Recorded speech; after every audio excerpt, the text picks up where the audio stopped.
আন্দোলনে আহতদেরকে কেন সেবা আমরা দিয়েছি? আমরা নাকি অ্যাম্বুলেন্সে করে অস্ত্র সাপ্লাই দিয়েছি? জুলাই বিপ্লবের উত্তাল দিনে চট্টগ্রামের রাস্তায় রক্ত ঝরেছে ছাত্র জনতার। কেউ ছিল আহত, কেউ মৃত্যুর দ্বার প্রান্তে। এই কঠিন সময়ে পাশে দাঁড়িয়েছে আলহাজ শামসুল হক ফাউন্ডেশন।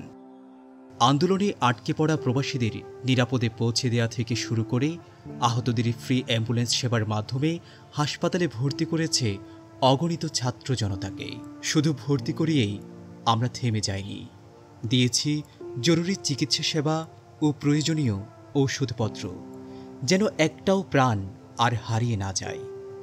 কিন্তু এই মহতি কাজে নানা প্রতিকূলতাও মোকাবেলা করতে হয়েছে আমাদের।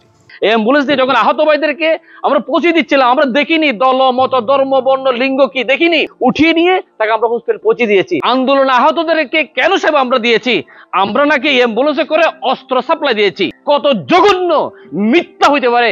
গুটি কয়েক মানুষ আমাদেরকে জানাচ্ছেন আমরা যাতে আর না যাই, আমাদেরকে যে কোনো মুহূর্তে অ্যারেস্ট করা হইতে পারে। আমাকে অ্যারেস্ট করতে হইলে পুলিশ এখানে আসতে হবে না, খালি জানাবেন আপনার নাম তালিকায় আছে, আপনাকে যে কোনো মুহূর্তে অ্যারেস্ট হইতে পারে।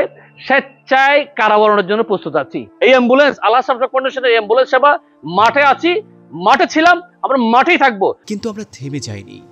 ওনাদের এই ত্যাগের বিনিময়ে যে নতুন বাংলাদেশ আমরা পেয়েছি, দেশের বিদেশে কোন ষড়যন্ত্র এই বাংলাদেশকে আর রুখতে পারবে না ইনশাআল্লাহ। এটাই আলহাজ শামসুল হক ফাউন্ডেশনের অঙ্গীকার।